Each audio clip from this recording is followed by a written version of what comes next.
Apa hukum yang disebutkan dalam Al-Quran surat Al-Ma'idah ayat 32 berlaku untuk seluruh manusia atau untuk Bani Israel saja? Kalau nanya sama saya, sebutkan ayatnya, karena saya bukan Ustadz Adi Hidayat. Ustadz Adi Hidayat hafal semua, letaknya di sini, toko bukunya di sini dekat dengan masjid. Tapi untuk lihat ayat, akan datang kalau nanya sama saya, tuliskan ayatnya. Saya nggak hafal Quran. Sebentar, sabar. Ini salah undang orang lupa. Surat Al-Ma'idah ayat 32. Mohon maaf, Ustaznya nggak hafal Quran. Ayat 32. Min ajli dzalika katabna 'ala bani Israil annahu man qatala nafsan bighayri nafsin fasadin fil ardi faka'annama qatala an-nasa jami'an. Apakah ini berlaku untuk Bani Israel saja? Tidak, untuk seluruh umat manusia. Siapa yang membunuh satu jiwa, maka seolah-olah dia sudah membunuh seluruh jiwa. Tapi yang menghidupkan satu jiwa, maka dia sudah menghidupkan seluruh jiwa. Karena kita ini satu jiwa. Siapa yang bisa menghidupkan satu jiwa? Bapak dan ibu dokter. Allahu Akbar. Hai bapak ibu dokter, sudah berapa jiwa yang sudah kau selamatkan? Kau sudah menyelamatkan jiwa-jiwa manusia. Makanya anak-anak bapak ibu lihat, dan bakatnya dari kecil sudah kelihatan. Kalau ada di antara anak bapak ibu dari kecil sudah bawa jarum suntik, berarti dokter spesialis. Kalau dididik dengan baik, jadi dokter spesialis. Kalau tidak, jadi pecandu narkoba. Satu nyawa dia selamatkan, maka berarti dia sudah menyelamatkan satu jiwa seluruh manusia. Man ahyan nasa faka'annama ahyan nasa jami'a. Siapa yang menyelamatkan satu nyawa, berarti dia sudah menyelamatkan seluruh nyawa manusia. Makanya Islam itu datang menjaga 5. Menjaga akal, jangan pakai narkoba. Menjaga nyawa, jangan membunuh sembarangan. Menjaga kehormatan, jangan berzina. Menjaga harta, jangan mencuri. Menjaga kehormatan, jangan ejek, caci maki, sumpah serapah. 5 yang dijaga oleh Islam. Salah satunya dijaga oleh Rumah Sakit Cipto Mangunkusumo. Dulu saya heran, kalau ketemu sama anak-anak, mau jadi apa? Mau jadi dokter. Mau jadi apa? Mau jadi dokter. Jarang-jarang mau jadi apa? Jadi ustaz. Mau jadi apa? Jadi dokter. Sekarang baru saya paham kenapa mereka bercita-cita jadi dokter. Martel besar, palu godam, kerja dari pagi sampai sore, gaji 50.000, tukang.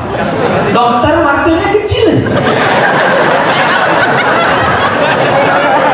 Ini berapa sih? Pukul melutut 7 juta.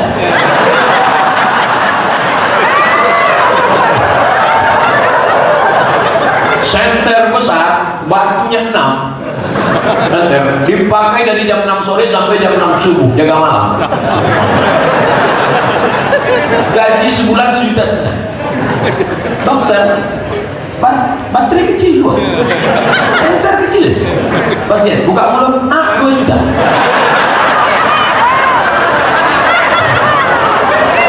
Makanya kalau ada dokter yang pelit, itu lebih dulu masuk neraka.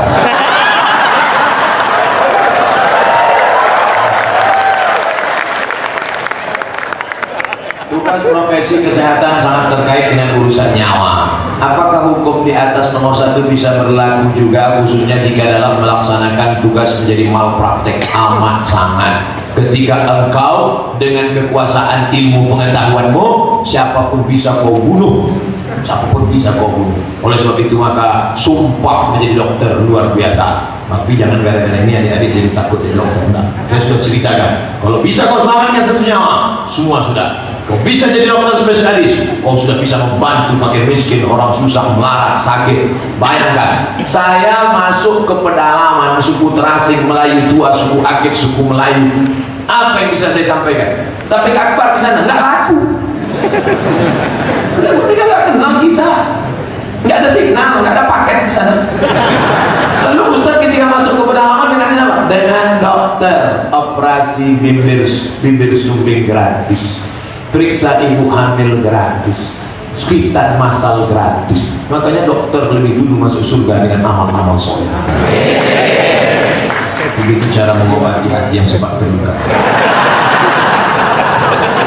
Bagaimana sehat, tetap cantik dan energik serta awet muda?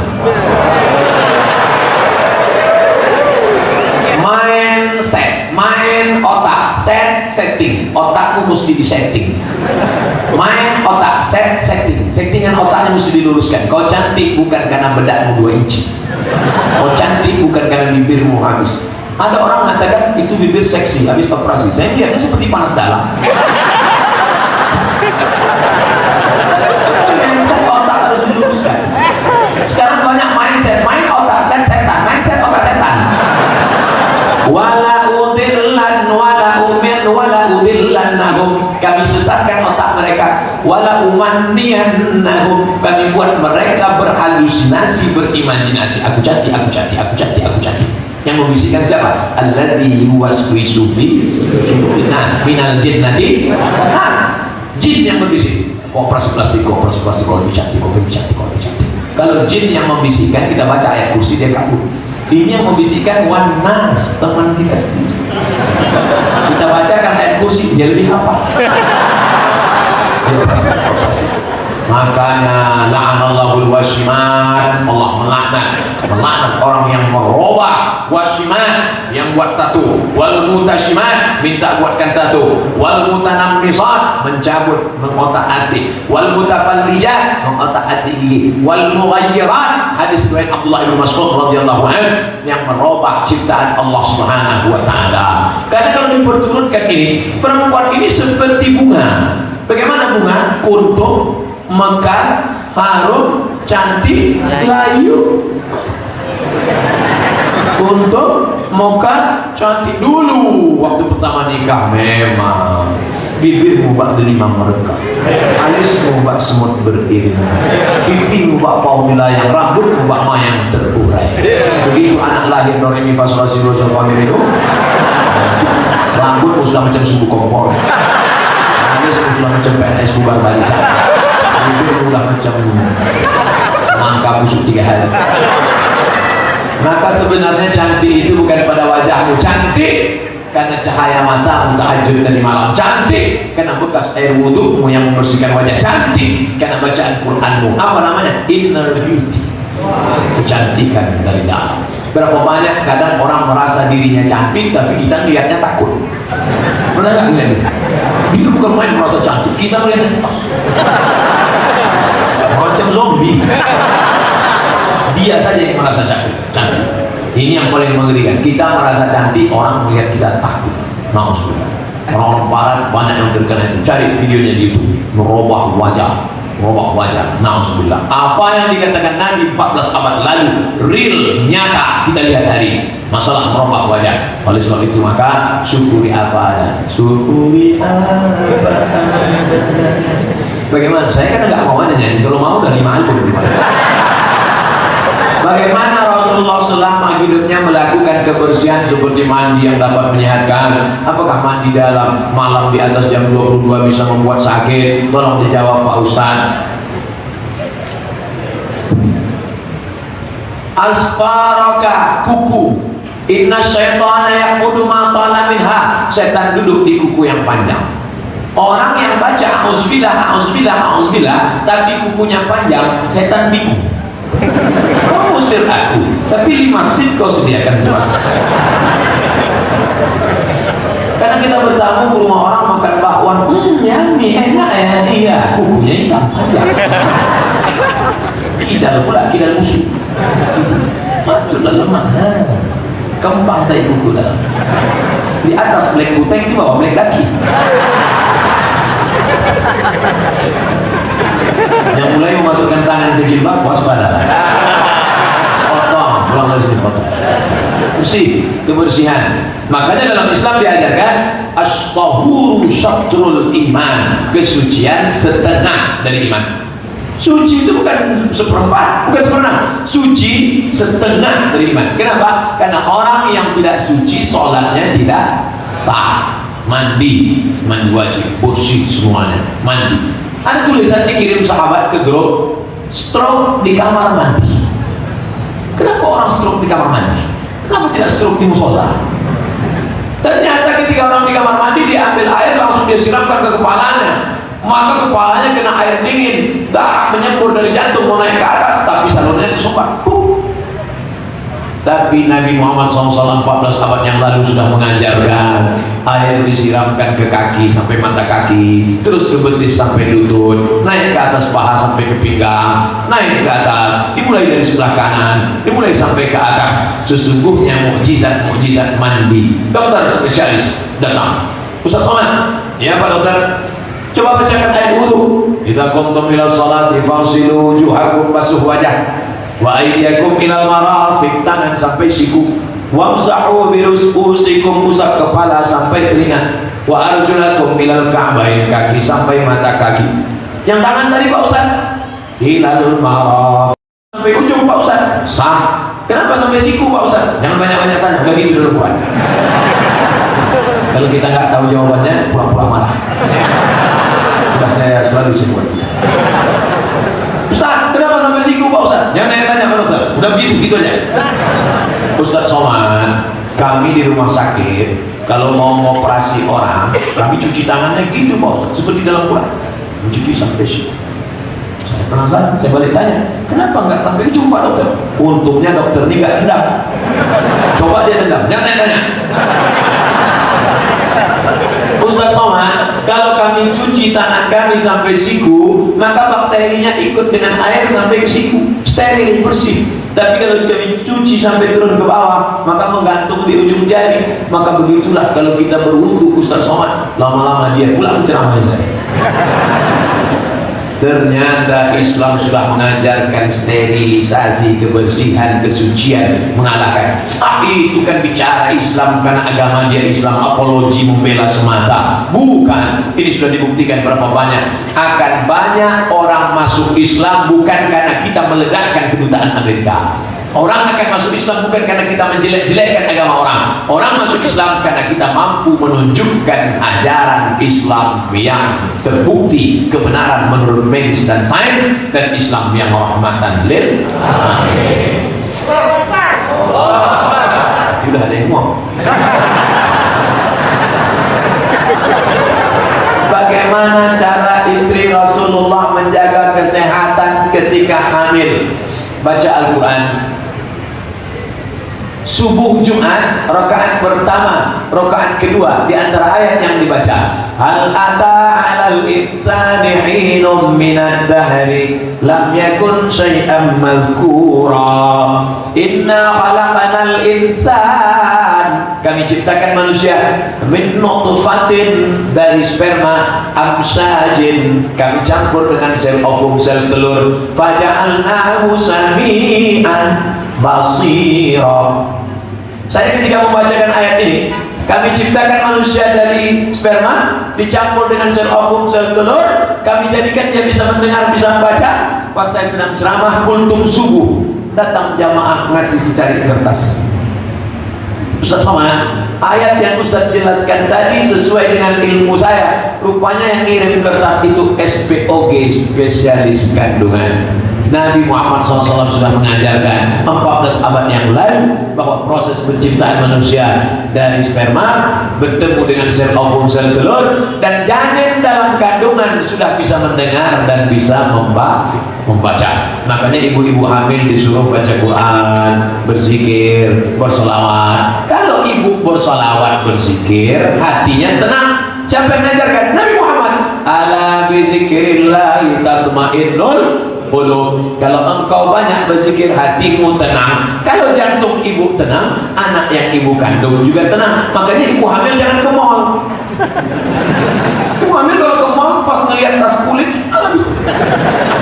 ngeliat cincin, ibu gak tenang, anaknya error. Makanya kadang kiai-kiai kita nasihatnya, ibu hamil lah, ya baca Al-Quran. Cuma kadang ibu-ibu ini kan nanya detail, kiai baca Quran kan banyak, surat apa? Baca surat Yusuf. Nabi gak ada nyuruh baca surat Yusuf. Cuma karena ini jamaah nanya, kiai kasih tahu, baca. Tujuan Pak Kiai kalau baca surat Yusuf, anaknya nanti sabar seperti sabarnya Nabi Yusuf. Diajak Zulaikha berzina gak mau, cuma si ibu salah sangka. Disangkanya kalau baca surat Yusuf nanti anaknya ganteng seperti Nabi Yusuf. Pas anak lahir PKI, pendek kecil hitam. Akhirnya komplain, apa ini kiai bohong? Buktinya anak lahir hitam. Datang komplain, gimana kiai? Anak kiai sabar senyum. Bojone ndi? Suaminya mana? Iki bojone. Ya bojo.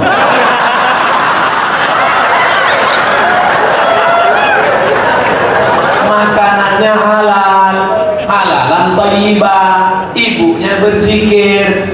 Sekarang diajarkan senam ibu hamil, mesti begini, mesti begini, mesti begini. Banyak saja sholat sunnah, tentu tetap konsultasi ke dokter. Kalau hamil sekian bulan masih boleh ruku apa enggak? Saya katanya nggak boleh ruku, Pak Ustaz. Sholat duduk seperti di pesawat. Nggak bisa juga Pak Ustaz karena hamilnya besar, terlentang, miring, arah ke kiblat. Nggak bisa juga terlentang, pakai isyarat mata. Allah. Nggak juga bisa Pak Ustaz. Kami sholat kan? Banyak suami-suami yang ketawa. Boleh. Amalan apa saja yang harus dilakukan saat hamil agar anaknya menjadi anak yang soleh dan soleha? Mengalir darah ibu dalam darah anak. Maka pikiran ibu harus bersih, hati ibu harus tenang. Bagaimana menenangkannya? Bersih badannya, bersih tempatnya, bersih makanannya, bersih. Makanya kalau suaminya soleh, maka insya Allah akan dia bangunkan istrinya tahajud malam. Aku gak bisa tahajud mas, kamu dengarkan baca Quran ya. Ar-Rahman 'allamal Quran khalaqal insan. Mertua mendengar bacaan menantu dari samping kamar. Tengok tuh mah, tengok tuh bapak, kita udah nikah 25 tahun kamu gak pernah baca Quran. Lihat tuh mantu kita di sebelah, anak kita sedang hamil dia bacakan Quran. Dan salah dia nikah sama kamu.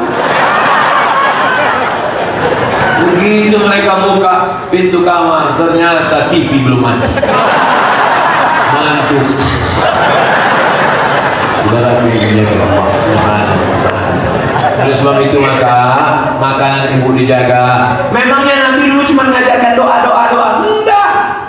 Pernah nggak Nabi nyuruh ke dokter? Ya. Apa kata Nabi? Kalau kalian sakit, kalian pergi ke tempat Haris bin Kaldah. Siapa namanya? Haris bin Kaldah. Haris bin Kaldah orang Makkah, lulus dari Fakultas Kedokteran Jandi Sabur. Jandi Sabur itu Persia. Karena waktu itu dunia ini dipimpin oleh dua, blok barat Rum, Romawi, sedangkan blok timur oleh Persia, Iran sekarang. Ulibatir Rom, ada surat Rom dalam Al-Quran. Perseteruan dua kelompok besar antara Romawi dengan Persia. Ada satu orang kuliah di Persia, namanya Haris bin Kaldah, Fakultas Kedokteran Jandi Sabur. Jadi Nabi bukan sedikit-sedikit doa, dikit-dikit doa. Saya sedang sakit, Pak Ustaz, jangan ke dokter, baca doa aja.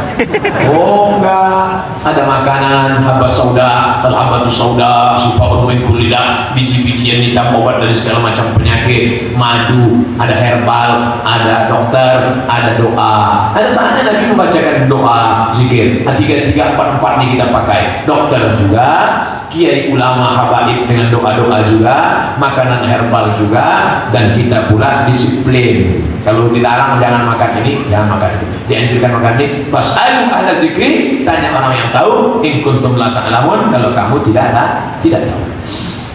Apa hukumnya meninggalkan anak yang sedang sakit untuk dinas di rumah sakit? Jawaban saya ini bisa juga nanti direkam, dipakai untuk diajukan ke direktur.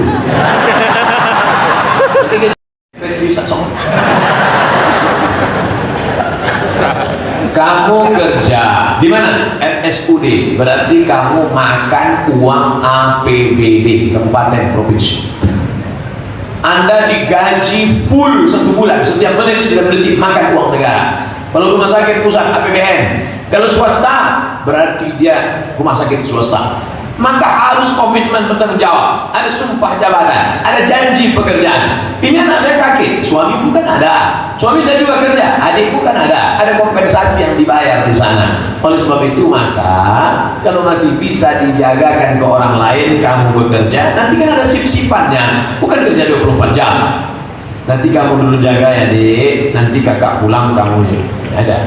Tapi kalau tidak bisa lagi, maka kamu harus membuat surat perjanjian kah namanya. Setiap sesuatu ada aturan, dikeluarkan aturan. Tidak semuanya ada dalam Quran dan hadis Nabi. Hukum tentang potong tangan, hukum tentang kisos, hukum tentang gantung diri orang mati neraka jahanam tempatnya, ada disebutkan. Tapi yang tidak disebutkan dalam Quran dan hadis itu apa? Wa amruhum syura bainahum musyawarah. Owner, pemilik rumah sakit, direktur rumah sakit kalau dia swasta, pegawai dan pekerja, pasien. Orang Islam memutuskan segala sesuatu dengan musyawarah. Tapi suami saya nggak bisa terima, Pak Ustaz, saya kerja. Loh, dulu sebelum nikah mesti ada komitmen. Kakanda, kau calon suamiku, tapi aku ini dokter, aku ini bidan, aku ini perawat. Siap nggak kamu nikah dengan aku? Kalau siap kita nikah, kalau nggak aku cari yang lain. Bukan setengah, bukan ubah, bukan seekor. Patah tubuh hilang berganti, hilang satu tubuh sekali. Jangan setelah nikah baru dia tidak siap menghadapi kenyataan. Ustaz, suami saya nggak bisa menghadapi kenyataan. Saya kerja shift malam, dia nyuruh. Lu dulu ngapain aja? Pacaran 5 tahun makan mie ayam bakso, makan mie ayam bakso. Memangnya nikahnya ayam sama bakso? Makanya jangan pacaran-pacaran, buanglah mantan pada tempatnya. Dudukkan calonmu dengan wali, bapakmu, abangmu, kakekmu, ratumu, adikmu, saudaramu, duduk bersama. Ini calon istrimu ini dokter, bidan. Siap gak kau menerima kenyataan dengan berbagai macam konsekuensinya? Nanti kalau dia dipindahkan di luar kota, nanti kalau dia shift malam, siap? Aku siap menerima apapun Pak, karena memang aku hidup untuk menjalani cinta kami sampai kematian tiba. Apa kata calon mertua? So sweet menantu.